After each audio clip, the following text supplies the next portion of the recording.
I am Tom Sanger, and presenting with me today is Peter Henderson.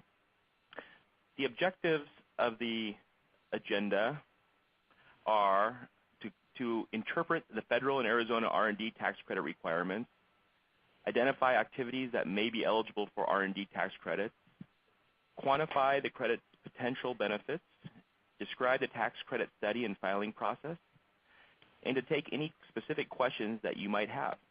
So use the Q&A function to type up your questions. Peter, why don't you go over the federal credit? Okay, thanks, Tom. So I'm going to start off by giving an overview of the federal R&D credit. And the reason is that the Arizona credit follows most of the same rules as the federal credit. There are a few exceptions, and we'll discuss those later on. But for now, just know that the Arizona credit essentially piggybacks off the federal credit. The federal R&D credit is by far the single largest federal tax credit / incentive available. Each year, total federal R&D credit claims amount to about $6 billion. It's actually closer to 8 now. That figure is a few years old. So it's a hugely significant credit. And this sheer amount brings up the question as to why is the government willing to forgo this much tax revenue each year? That is, what's the purpose of the credit? And this statement here helps explain, and it reads, the R&D credit helps keep the U.S. economy at the cutting edge of 21st century technologies while expanding high-tech jobs, encouraging innovation, and increasing future productivity and growth. So it's really a major economic booster and also a job booster. So next up, Tom is going to explain how beneficial the credit can be for your company. Thanks, Peter. So as Peter mentioned, the dollars are fairly significant both on the federal and the state. And the real goal for these types of credits is for companies to take advantage of them. And that's one of the reasons why we are having this presentation is on both the federal as well as the state, especially the Arizona credit. Not all companies are taking advantage of them. Not all of them know the rules and regulations. And so we start off the presentation of why you should be listening, and one of it is just it's significant credits, significant benefits. For the federal tax savings, for every dollar that's deemed as qualified expense, roughly 5 to 10% can be captured as a net credit. And there are also significant state tax savings as well. Many states offer lucrative research credits, incentives that can be claimed on top of the federal, and Arizona is one of the most lucrative. Between federal and Arizona credits combined, approximately 10 to 20% of the qualified expenses can be captured as an R&D credit. Just as a clarification, an R&D tax credit is a dollar-for-dollar reduction of taxes. It is like you mailed a check into the IRS or the state. So these are dollars that go in your pocket. They're very lucrative. And for both the federal and most states, you have the opportunity to expense the activities as well as you get the tax credit. So it's on top of the ability to expense it. You also get these tax credits, which reduce your overall tax liability.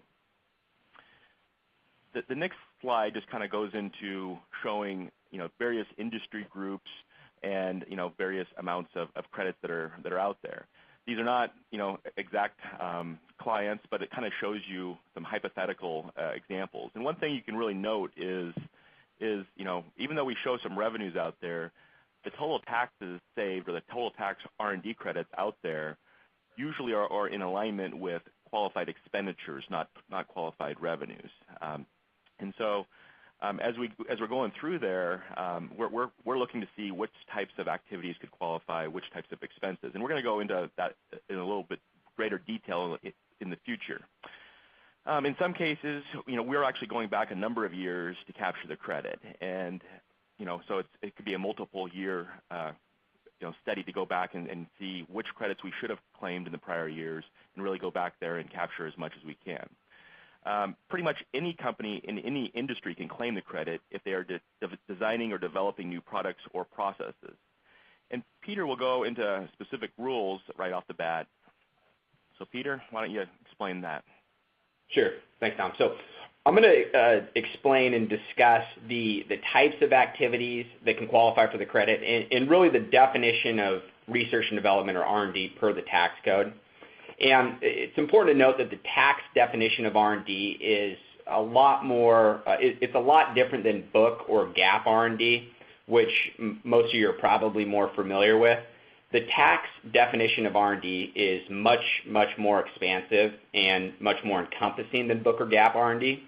So a lot more qualifies for the credit than most people often assume. And so the tax code defines R&D as activities that meet what's called this four-part test here. And as the title suggests, there are 4 requirements, and you need to meet all of them to qualify.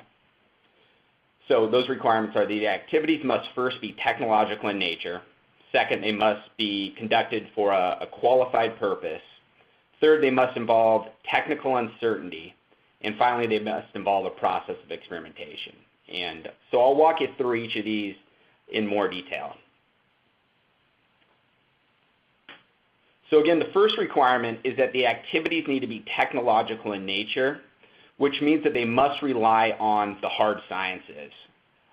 That can be physics, biology, various types of engineering, computer science, etc. Now, things like marketing, market research, logistics, social sciences are not considered hard sciences, and therefore they do not meet this requirement. The next requirement is called qualified purpose, and so this essentially requires that the activities need to be intended to create a new or improved product or process.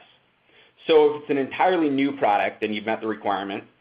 And existing product improvements will also qualify as long as the intent is to increase things like performance, reliability, or quality.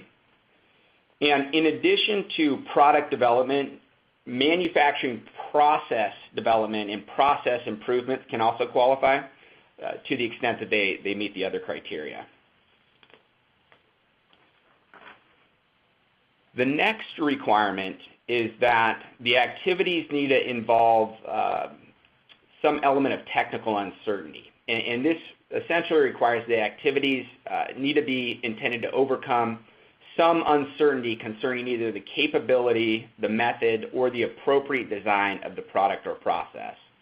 So this really requires that you don't know how you're going to get to your end result from the outset or the onset of the development process from a technical perspective.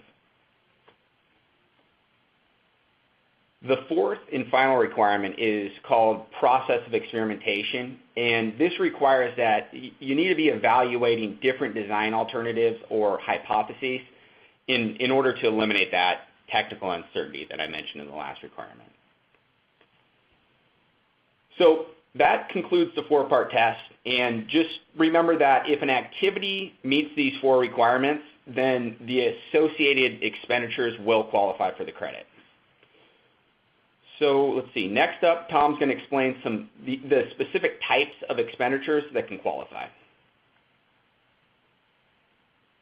Thanks, Peter. So once you know what types of activities to capture, the next big process is figuring out what types of expenses to capture. And the IRS kind of defines the eligible expense capturing categories as wages, supplies, and contract research. So on the wage side of it, it's people who are directly involved in research and development, people who are directly supporting the process, people who are directly supervising it.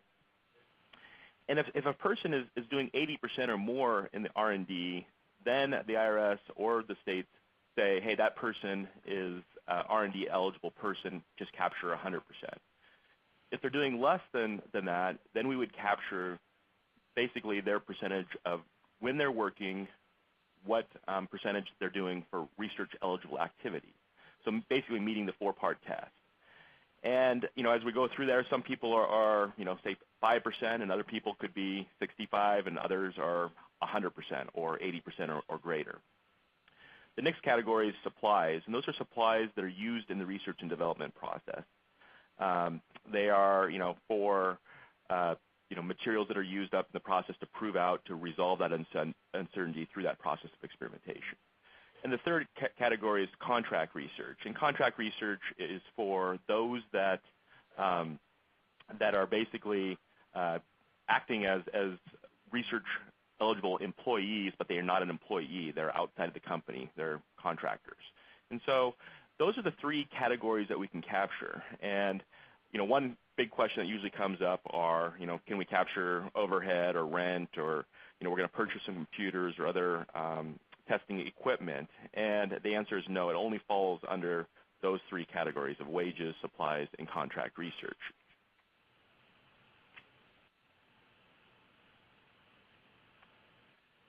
As I mentioned earlier, any taxable entity can claim the R&D for their activities in designing or developing new products or processes. Here are some common industries with R&D credit potential. As you can see, it's pretty broad. There's a number of entities out there, and some of them you might think, well, I'm not sure I would normally think of them as an R&D type company. And that's the whole point of this presentation is, in many cases, it's not just those who are developing the next space shuttle or microchip. It's companies that are really developing something that's going to improve their product lineup, or they're improving their process. And so in some cases, it's very clear. In other cases, you're like, oh, okay. So as an example, on the aerospace and defense side of things, in a lot of cases, the Airbus or Boeing will come to a contract or come to a company and say, can you make this part? And the company a lot of times will say, yes, we can. But at the beginning of it, as Peter went into the 4-part test, there was uncertainty about how they were going to do it. Boeing or Airbus or some other entity may have the exact dimensions and show exactly what that component is supposed to look like at the end. But for the most part, they're not telling them exactly how to build it. And that process of figuring out how to build it is what can qualify for the R&D tax credit. Other areas that we see, R&D is in the construction area. If a company is just building, knockoff, 7-Elevens or Costco's, probably not much R&D involved. But if they're developing a building that may be very technically challenging, then it most likely is going to meet that. And in a lot of cases, it's not the entire building, but certain components of it could be. And in some cases, we've seen, on the mechanical side, specifications that are very challenging to acquire for, usage of energy, for maintaining tolerances, things of that nature. And so as you're thinking through it, if you're hearing or thinking that, hey, this is a very technologically challenging project, what should be popping up in your mind is, hey, there's potential for there to be R&D in this area. And so, anything that's highly engineered or requires a lot of, a lot of energy to figure out how they're going to do something is what should be popping up as going, okay, maybe we should talk about or think about the R&D tax credit, because it is out there. Congress did intend it for companies to be, I guess, challenging themselves on a technical front to make sure they're staying ahead on the global basis. So as we go through, you can see other areas like wineries and vineyards, forest products, a lot of things that, you go, well, that's kind of what you do. The other big area that, that we, when we're talking with clients or prospects, just relate to initially when you're talking to them, they're saying, well, this is what we do for a living. A customer comes to us and says, can you build this? And we say yes. Well, again, if it meets the 4-part test, it definitely can qualify. So as we're going through that, think through some polling. Here's our first polling question. But another area is just if you would like to ask us a specific question, please do not hesitate to use the Q&A function on your computer.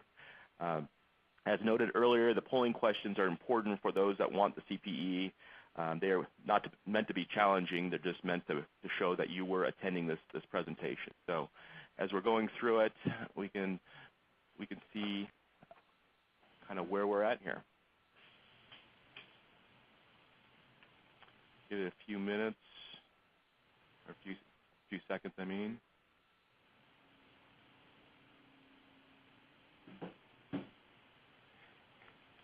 So the answer is false. The R&D tax credit is not limited to high-tech companies developing cutting-edge technologies. If you are simply catching up to a competitor or you're doing something that someone else is doing, the IRS says that as long as you're meeting the 4-part test, that those activities of learning how to do something can qualify. So It is in a broad base of companies. The other good news, if you potentially answer that one incorrect, it doesn't affect your CPE. You just need to be answering. So thanks for everyone who is presenting or answering. So now that Peter kind of went through the federal side of things, I'm going to talk a little bit about the Arizona R&D credit and just kind of go through there. So Arizona has the highest gross state R&D credit in the nation. It's at 24%, which is an excellent credit out there. The higher credit, some of the differences between the federal and the state credit is, one, it's a higher credit. The state, the 20% gross credit on eligible activities exceeding a threshold. The Arizona side, it's only on gross receipts. Our threshold is based off of gross receipts over the prior years, and it's only Arizona gross receipts for the Arizona side. For the federal side, it's for all gross receipts. Arizona credit is not taxable income, so that's great. And as we're going to talk a little bit later, Arizona credit is also refundable if need be. So this chart kind of just goes through and just shows you the significance of the R&D credit by state and how great the Arizona credit is. It is at a 24% gross credit. The federal is 20%, and you see states that go pretty much from 5 and 10%. 37 of the 50 states offer an R&D tax credit. Arizona's just happens to be the largest. Next, we'll do our second polling question. Which tax jurisdiction offers the highest R&D tax credit? Arizona, California, federal, or Texas?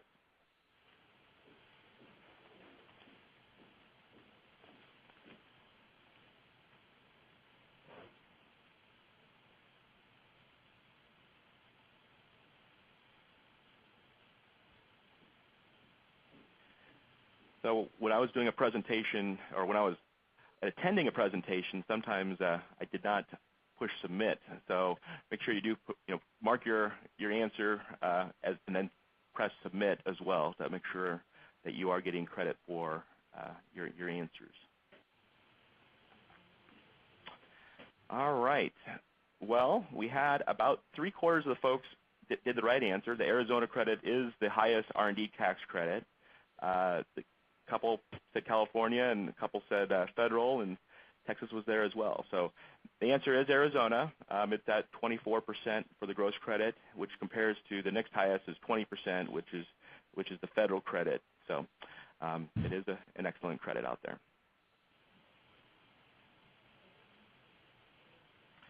So before Moss Adams gets too far into discussing the R&D tax credits, both for the federal and the state, we really want to focus on, is it usable?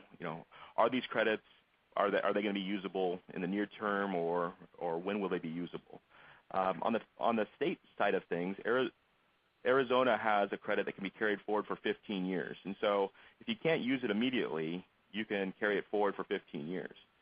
The other area with the state side of things is there are no alternative minimum tax implications on it. So as you're calculating the credit, it's not impacting the alternative minimum tax, and in fact, it can reduce the total tax liability down to 0, which is different from the federal. The other area that we look at is just the income tax rates.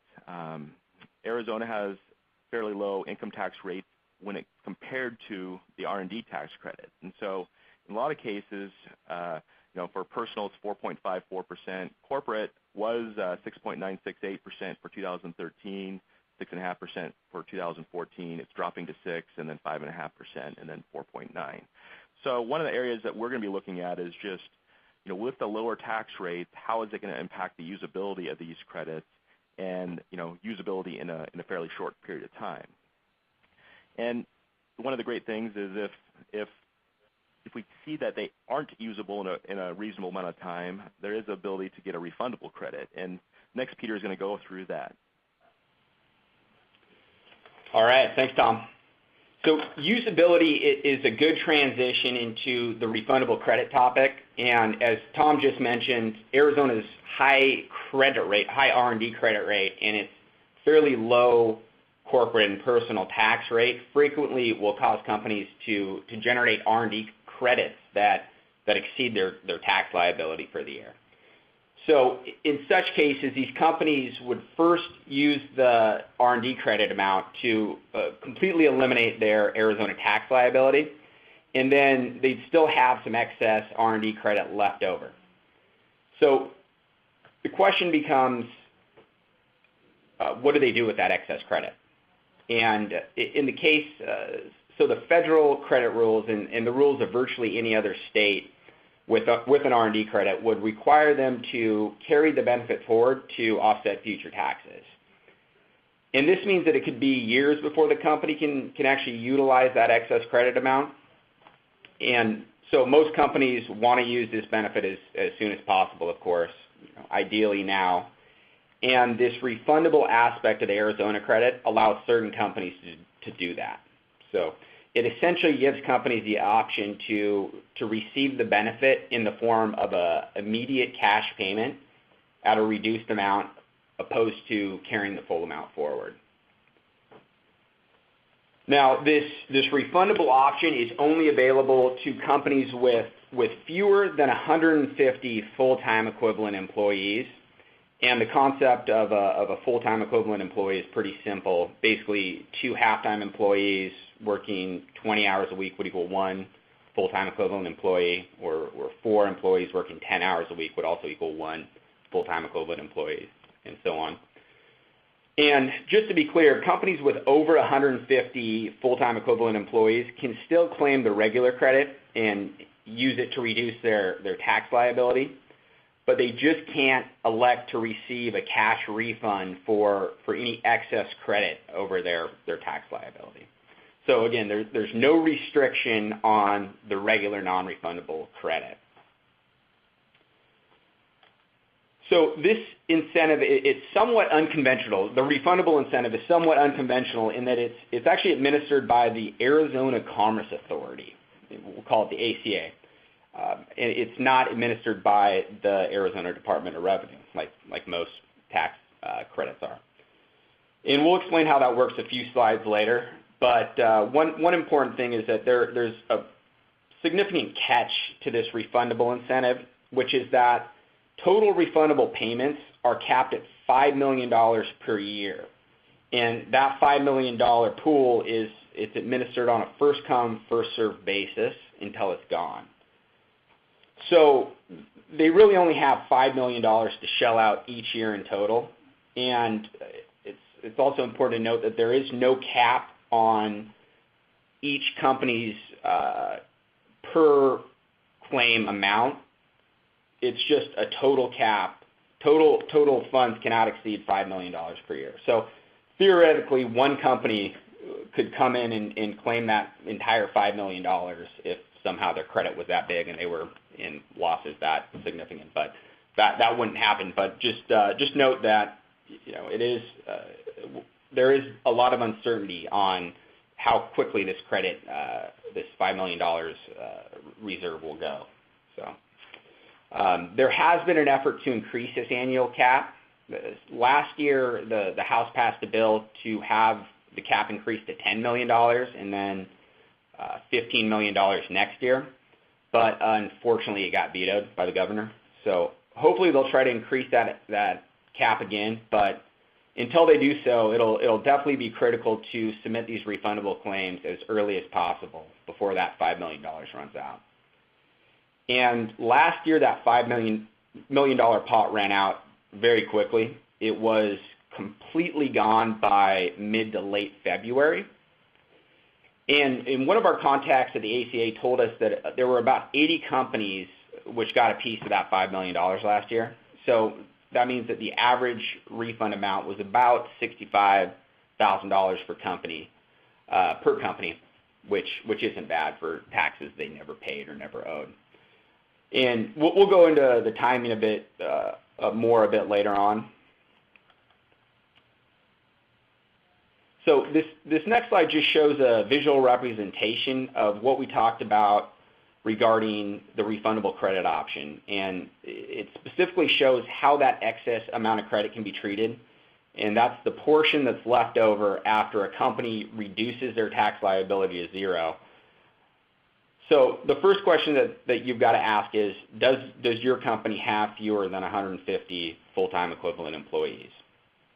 And if the answer is no, then by looking at the left side of the chart here, you can see that the company must carry this excess credit forward to offset future taxes, and they have no other option. Now, on the other side of the graph, you can see that if a company has less than 150 full-time equivalent employees, then they can do one of two things. They can either elect to receive the excess credit back in the form of an immediate cash payment, and they will have to forfeit 25% of the amount, or alternatively, they can carry the entire amount forward, 100% of the amount forward, to offset future taxes. So Peter, if a company believes that they're going to be able to utilize this credit in a short period of time, a year or two, it may make sense not to take the refundable credit and just take the regular credit. Is that fair to say? Yeah, that's a good question. And so if they're anticipating, if they say a company's in losses this year, but they're anticipating a higher tax liability, say next year, it might make sense to not elect the refundable credit so that they don't have to take that 25% hit, and they can utilize the full credit next year. So that is definitely something to consider. So next up, I'm going to walk you through a quick example of how a made-up company would actually realize or see these benefits. And this example is just intended to show the mechanics of the refundable option and also the double benefit that comes from the fact that the federal and the Arizona credits have pretty much the same rules. So in this example, we've got a Scottsdale-based company with 55 employees, and they have a federal and Arizona tax liability of $150,000 and $40,000 respectively. And you can see here that the federal tax liability is higher than the state, which is usually the case due to the higher federal tax rate of 35%. So we went in and we did an R&D study and calculated federal and Arizona R&D credits to be $70,000 and $80,000 respectively. And again, you can see here that the Arizona credit is higher than the federal credit, which is commonly the case due to that high 24% credit rate. So the question becomes, how does the company actually see the benefit of these R&D credits? And in this example, the $150,000 federal tax liability would be reduced to a final federal tax liability of $80,000. So that would result in a savings of $70,000, and that would come in the form of either a refund for taxes that the company paid throughout the year, or alternatively not having to shell out any additional payments at the end of the year for taxes due. On the Arizona side, that first $40,000 in Arizona credit would be used to completely wipe out their Arizona tax liability, down to zero. And then they'd still have another $40,000 in excess Arizona credit. So if the company elects to have that remaining Arizona credit refunded, opposed to carrying it forward, it would result in a $30,000 check being issued, and that's just calculated as 75% of the total of the $40,000 excess. So factoring in that 25% reduction that you have to take. On the other hand, if the company decided not to pursue the refundable option, then the full $40,000 credit would be carried forward to offset future taxes. So this next slide just shows a visual representation of how the company would actually see this benefit, assuming that they elected the refundable credit. So the total benefit, as you can see, is approximately $140,000, and half of that benefit comes in the form of federal tax savings. $40,000 comes in the form of Arizona tax savings, and then $30,000 comes in the form of a refundable credit cash payment from the Arizona Department of Revenue. And so next we're going to, we've got a polling question. So this reads, only companies with fewer than 150 full-time equivalent employees can take advantage of the Arizona R&D credit. True or false? We'll give you about 30 seconds. So Peter, the verbiage there is pretty important, right, for this question? It is. It is. Yeah. The other area is we've received a handful of Q&A questions. So if you do have them, please please use that tab and ask us the questions, and we'll hopefully be able to get to all of them at the end of the presentation.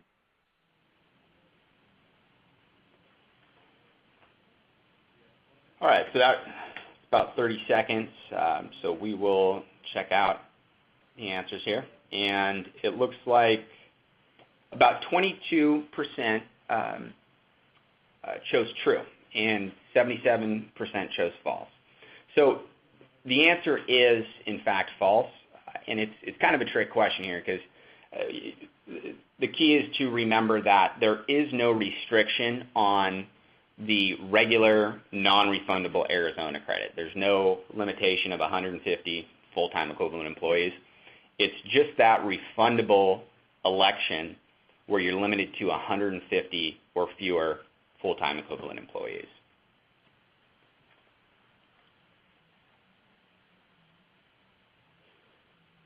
All right, so now we're going to explain the steps and timing associated with the refundable credit filing process. And as I mentioned, this process is administered by the Arizona Commerce Authority. And also remember that we have that $5 million cap, which is allocated on a first-come, first-served basis. So knowing these steps and the timing involved is really important. Now, this filing process is all done electronically, and the first step is signing up for an account with the ACA, Arizona Commerce Authority, online. And as part of this process, you'll list your CPA or third-party service provider as your designated representative, which gives them access to this online account. And the purpose of this application process is to first show that your company is eligible for this refundable incentive. That's, does your company have fewer than 150 full-time equivalent employees?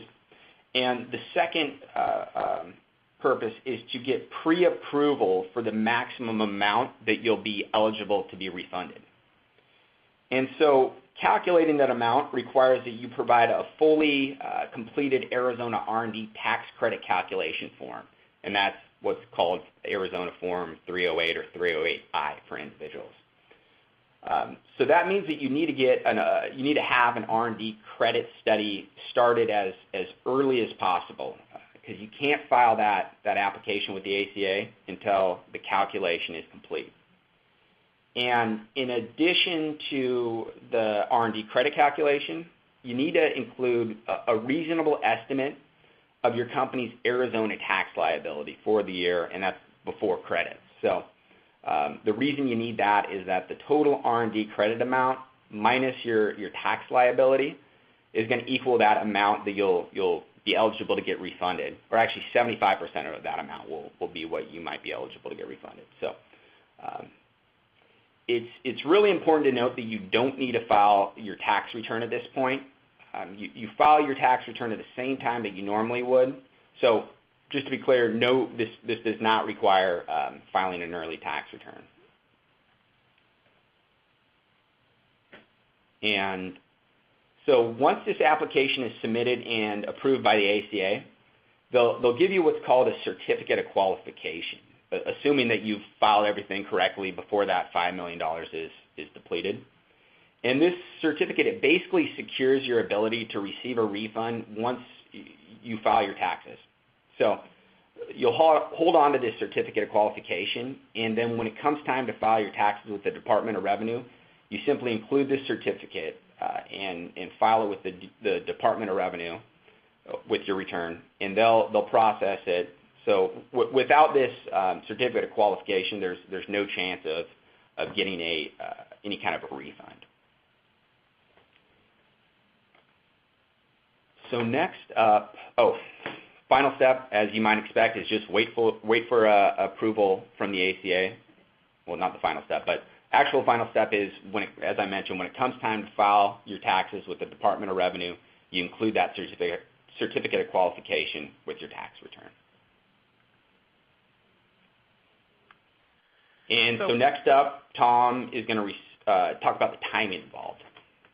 Yeah, and Peter, he did a great job at going into this quite a bit, but timing is critical. That's number one. There's $5 million available. Once it's gone, it's gone. In 2012, it was depleted by March. 2013, I think it was February, late February. As more and more people get to know about this refundable portion of it, the faster it goes. And so one of the real keys is really to attack this thing now. You have probably have until the end, the first of the year to have a good game plan on how to do it. Peter is chatting with the ACA on a regular basis to figure out where the various hurdles are, where the various roadblocks are. And so if you do have questions, please reach out to Peter or myself. But Peter definitely has on a more regular basis. He's talking about the various areas.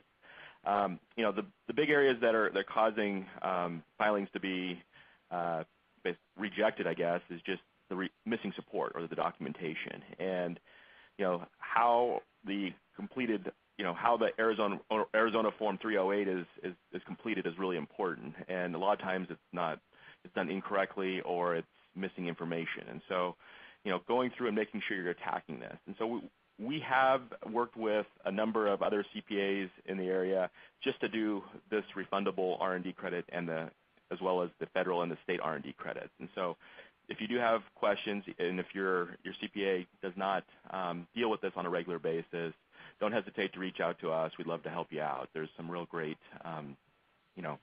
great information out there that if you do it right, it's a great credit. If you don't, you're going to miss out because there's really is no time for any hiccups in the process. And it isn't one of those areas where you can kind of wait till your tax return filing. You need to start attacking it right off the bat.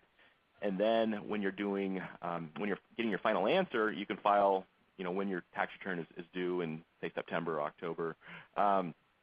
But if you don't get this stuff done ahead of time, you will not get the credit. So timing is critical as you're going through, thinking about whether your company may qualify. Definitely reach out to us or your CPA if they have experience, and really get the ball rolling right now. So let's see. All right. So when is the best time to consider whether your company may be eligible to apply for the refundable Arizona R&D credit? Just before April 15th? As soon as possible? Just before May 15th? Sometime in March? Again, as I mentioned, these polling questions are for CPE reasons. They're not meant to be stumpers. And so hopefully everybody who wants their CPE can be filling these things out. You need to get 3 out of 4 to qualify. I think there was one person who was typing up a Q&A question, missed submitting their question. We'll make sure we get that taken care of. So thanks for letting us know about that. So let's see where we're at on that. All right. 70% of you said as soon as possible.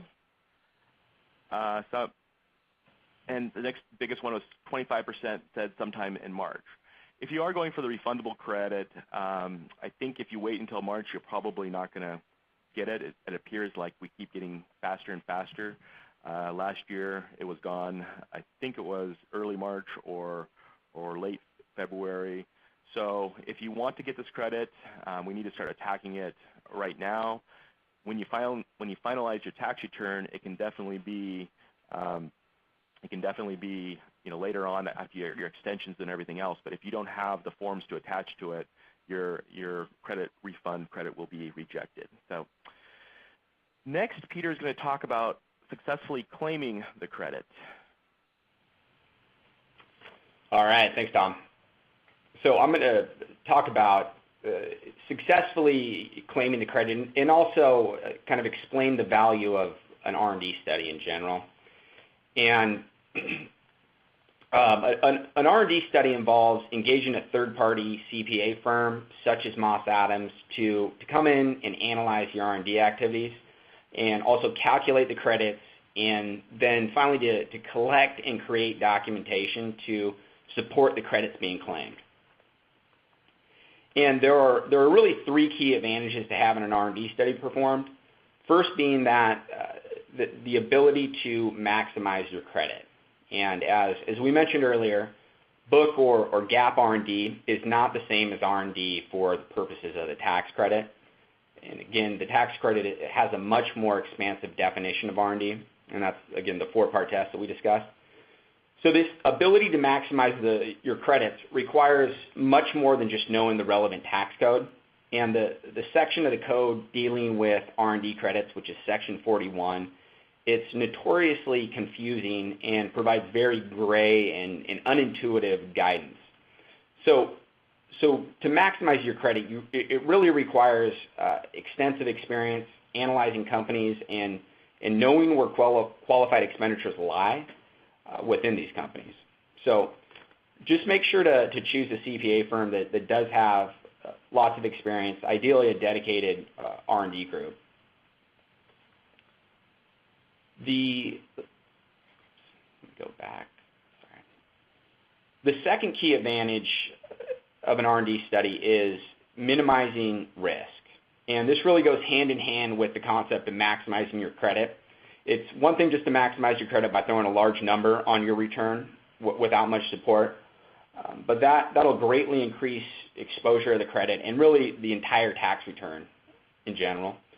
So the key is knowing where the areas of risk are and performing the steps to minimize and mitigate those risks. And again, the ability to really properly do this can only come from the experience of, it just comes from experience.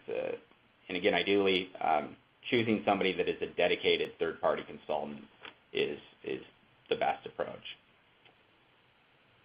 The third advantage relates to process improvement recommendations. And after each study, and really throughout the entire study, your third-party consultant should be providing very specific recommendations on process changes that your company can make to improve or streamline your R&D tax credit study process going forward. And this could include, for example, things like more efficient ways to retain supporting documents or better ways to track expenses, your qualifying expenses, such as adding a specific data field into your GL to better track qualified expenses. And so our firm, personally, we make sure to not just provide generic recommendations. We really make sure to provide very specific recommendations based on everything that we've learned about your company throughout the R&D study, and as well as what we've seen work for similar companies. So next up, Tom is going to recap some of the things we talked about. Thanks, Peter. I think we covered a lot of this stuff, but just so everyone really understands it, the R&D credit is the largest business tax credit available. A wide range of companies can qualify, not just the high-tech ones. For the non-refundable Arizona credit, it is the highest credit in the nation. There's no limit on company size. So non-refundable, you use it immediately, or you can carry it forward for 15 years. And the rules follow the federal credit rules. And so if we're going to be capturing the Arizona credit, will most likely be helping to capture the federal as well. Refundable credit, I think the number one thing to take away is timing is critical. Don't miss the boat. You're going to need to be attacking this as soon as possible, like right now to early January. It has to be a good game plan and a good process of getting this stuff figured out. And it's not too late right now, but consult a CPA with experience. And so, overall, that is our big presentation, but we had a lot of questions come in too. So let's see if we can knock off a couple of these questions. Peter, the first question we have is, how long does a typical study take to complete? So the duration of an R&D study, it's mainly dependent on the size of the company and really the magnitude of the credits in question. And so in general, larger credits take more time as there's more substantiation needed.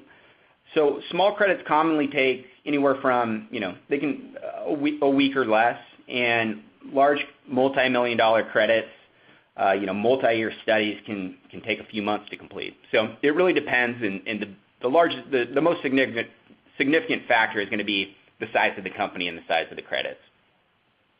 Great.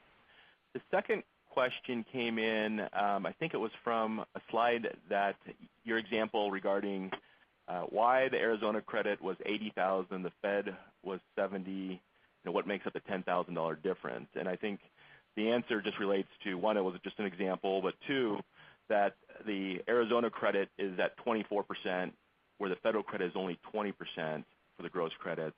And so Arizona tends to be just a little bit bigger just because it has a higher percentage.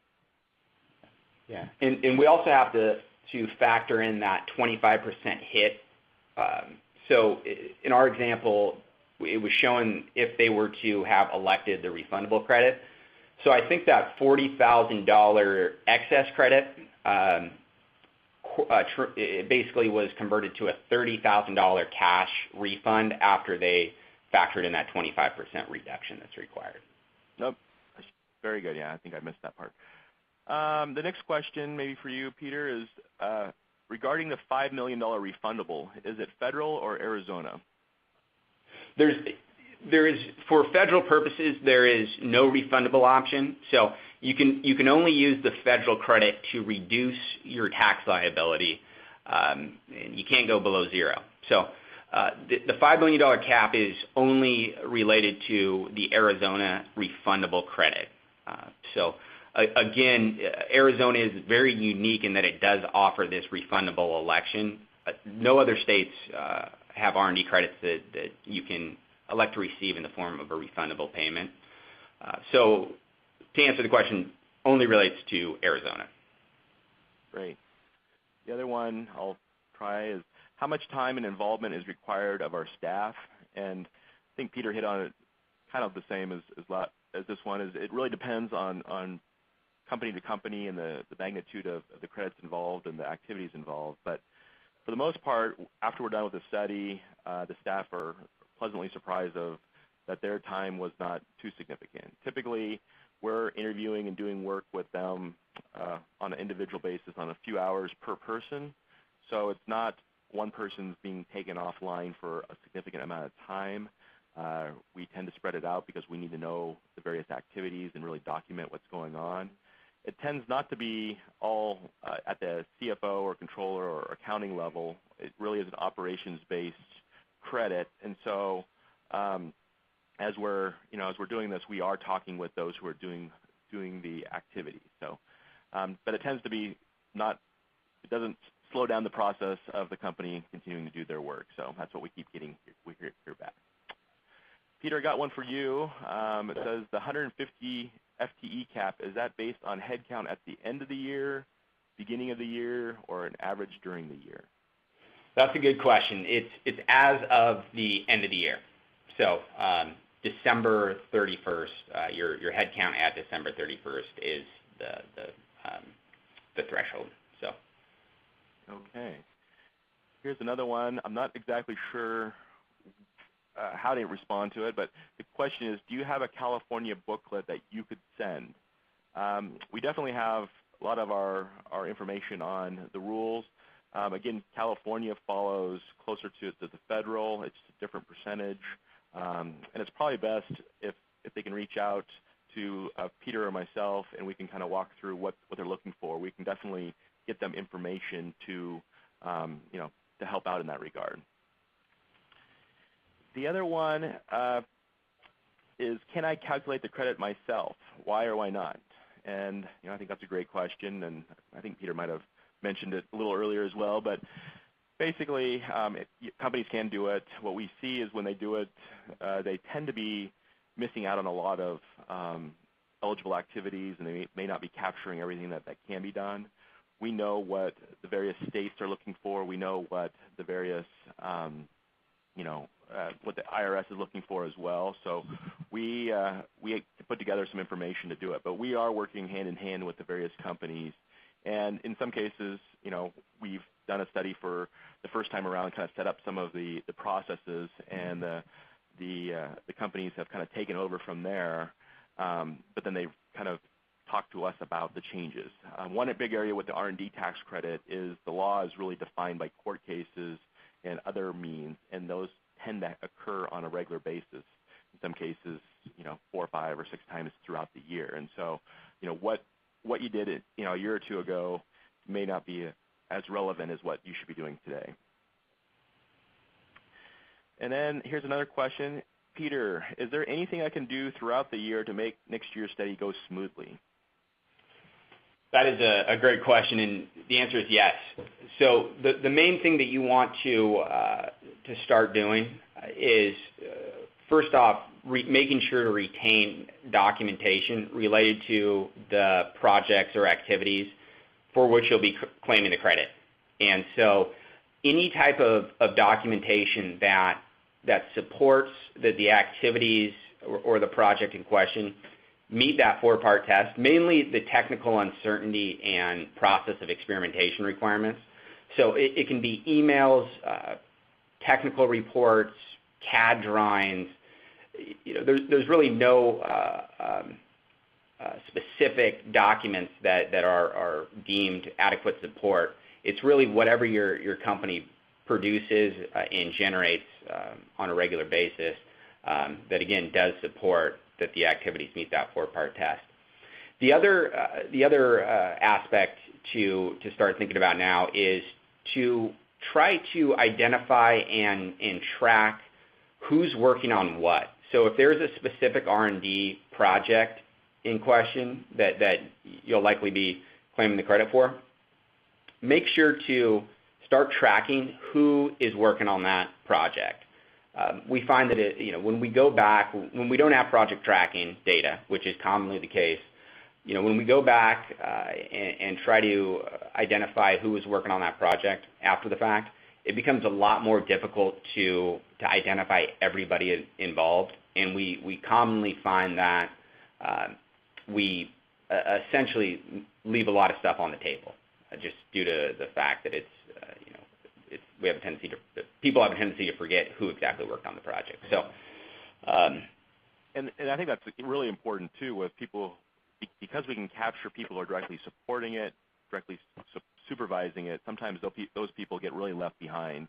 So the faster you can keep an eye on or figure out which projects could qualify, the more we can capture most likely the people who are supporting the project or supervising it. Peter, we have another one. I'm going to let you do it. What about website improvements involving performance, reliability, and quality?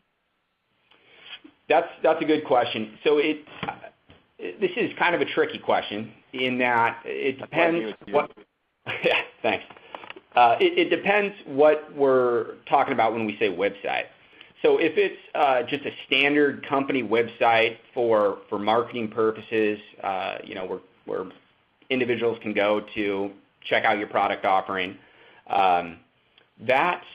those types of websites generally do not qualify. So development associated with those types of websites likely wouldn't qualify. There could be a couple exceptions out there, but the reason is that it doesn't really constitute a new product or process. So again, back to that 4-part test. Now, if we're talking about a website in a sense that it's somehow tied to your company's service offering, so if it's a software as a service, eBay as an example, that's technically a website. It's definitely a website, and it is part of the company's product offering. So when that's the case, process or improvements to such website could definitely qualify, very likely qualify, as long as the intent is to, again, increase, improve quality, reliability, functionality, etc. I think it's one. I mean, that one, as Peter mentioned, it's challenging just to say yes or no. So it's probably one if you can reach out to Peter or myself, and we can kind of get an understanding of what you're talking about and kind kind of guide you on, why it could qualify or what things we'd be worried about. We also have the next one is, can you explain how the base is calculated?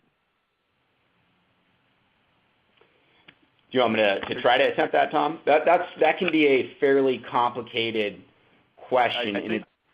I think why don't you do it? But we also have about 2 minutes, so. Okay.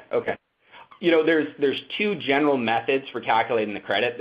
One is called the traditional method, and that involves a lot more historic data, and it's much more difficult to explain. You kind of need a visual representation to properly explain that. There's something called the alternative simplified credit, which is it's only available for federal purposes. Arizona does not allow the alternative simplified credit, but the way the ASC works for federal purposes is that it's calculated as, so you take your current year qualified expenditures and you subtract the average of your prior 3-year qualified expenditures. So it's essentially a rolling average based on your prior 3 years. And again, the traditional credit calculation method, it's a lot more complicated. There's actually multiple ways to calculate your base within that method. So reach out to us and we can send you some information on that, or have a call with you. And that's a great point and great way to end it, is on a lot of these questions, they were great questions, and we probably could have discussed it for 15 minutes apiece, but we only had a few since there was a number of questions to go through. So please don't hesitate. The slide here has our contact information, and we'd love to talk more about it.